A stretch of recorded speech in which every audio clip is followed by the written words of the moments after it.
Assalamualaikum warahmatullahi wabarakatuh. Nama saya Cindy Chandrika Parma. Saya dari kelompok 3. Di sini saya dan teman-teman akan menjelaskan tentang filsafat ekonomi Islam. Jadi teman-teman, sebelum kita masuk ke dalam filsafat ekonomi Islam, kita harus mengetahui pengertian dari ekonomi Islam itu sendiri. Jadi, pengertian dari ekonomi Islam itu sendiri adalah suatu ilmu pengetahuan sosial yang mempelajari tentang ekonomi masyarakat berbasis Islami. Dan ekonomi Islam itu sendiri berlandasan pada 4 pengetahuan, yaitu Al-Quran, As-Sunnah, Qiyas, dan Ijma'.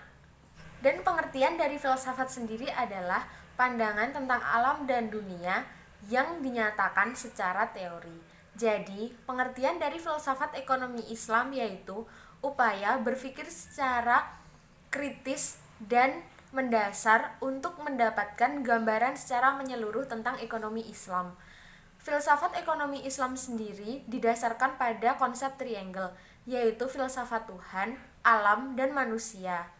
Kunci dari filsafat ekonomi Islam itu sendiri terletak pada manusia dengan Tuhan, alam, dan manusia lainnya. Dimensi filsafat ekonomi Islam ini sendiri yang membedakan filsafat ekonomi Islam dengan sistem ekonomi lainnya, seperti kapitalisme dan sosialisme. Filsafat ekonomi yang Islami memiliki paradigma yang relevan dengan nilai-nilai logis, etis, dan estetis, kemudian difungsionalkan ke tengah perilaku ekonomi manusia. Dari filsafat ekonomi ini sendiri diturunkan juga nilai-nilai instrumental sebagai perangkat peraturan permainan, rule of games. Tujuan falsafah ekonomi Islam. Yang pertama, menunjukkan kehidupan ekonomi umat manusia yang makmur dalam taraf yang lebih maju dengan jalan melaksanakan produksi barang dan jasa. Dan yang kedua, mewujudkan kehidupan ekonomi manusia yang adil dan merata. Yang ketiga, mewujudkan kehidupan ekonomi umat yang stabil. Yang keempat, mewujudkan kehidupan ekonomi yang relatif dan menjamin kemerdekaan. Nilai-nilai ekonomi dalam falsafah Islam. Yang pertama yaitu ketauhidan. Dengan senantiasa melaksanakan aturan ekonomi berdasarkan perintah dan apa yang Allah sampaikan, maka Allah menjamin keselamatan manusia, karena di dalamnya terdapat aturan yang menghindari manusia dari kebinasaan. Walaupun zaman sudah berganti dan teknologi semakin maju, falsafah ketauhidan ini harus tetap dipegang teguh oleh manusia, karena agar selamat dalam melaksanakan aktivitas ekonomi di muka bumi. Yang kedua, kemaslahatan. Di dalam ayat Quran surat Al-Jumu'ah ayat 10, Allah menunjukkan bahwa manusia hendaknya mencari karunia Allah di muka bumi, agar supaya kehidupan beruntung. Akan tetapi, Allah memberikan perintah agar manusia melaksanakan aktivitas ekonomi tersebut dengan selalu mengingat Allah dan mendapatkan keberuntungan. Yang ketiga, keadilan. Falsafah keadilan terdapat dalam ayat 1-6 Quran Surat Al-Mutaffifin.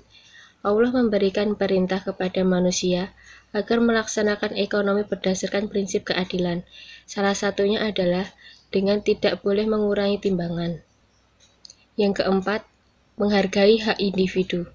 Falsafah ekonomi Islam berdasarkan surat An-Nisa ayat 29, yaitu menghargai hak individu.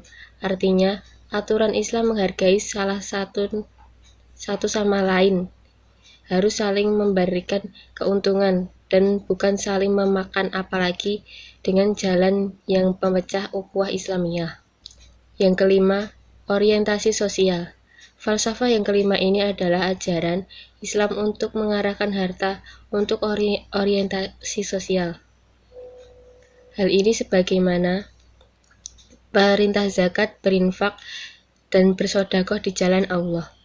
Orientasi sosial ini dimaksud untuk memberikan pemerataan ekonomi, juga memberikan bantuan agar harta yang tidak hanya teralokasi atau dikapitalisasi oleh satu orang atau satu kelompok saja, melainkan pada seluruh umat.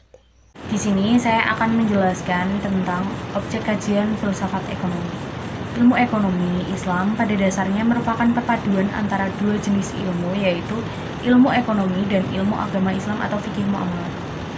Sebagaimana layaknya ilmu-ilmu lain, ilmu ekonomi Islam juga memiliki dua objek kajian, yaitu objek formal dan objek material. Untuk objek formal sendiri yaitu seluruh sistem produksi dan distribusi barang dan jasa yang dilakukan oleh pelaku bisnis, baik dari aspek prediksi tentang laba rugi yang akan dihasilkan maupun dari aspek legalitas sebuah transaksi. Sedangkan objek materialnya yaitu seluruh ilmu yang terkait dengan ilmu ekonomi Islam. Selanjutnya yaitu pendekatan yang digunakan dalam filsafat.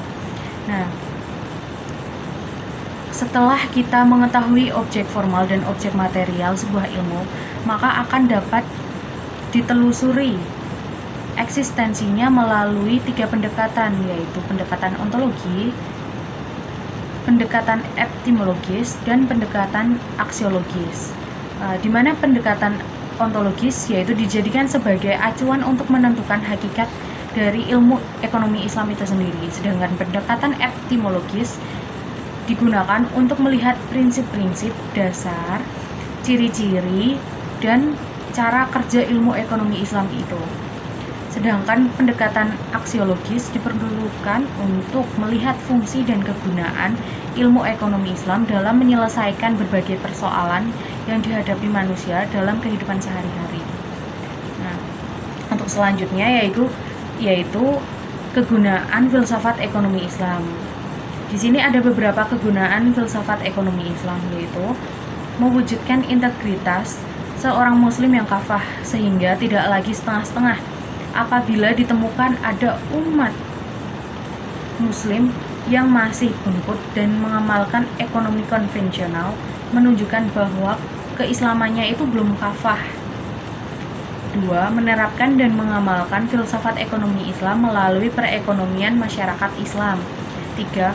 Praktik ekonomi yang berstandar syariat Islam yang mengandung nilai ibadah karena telah mengamalkan syariat Allah.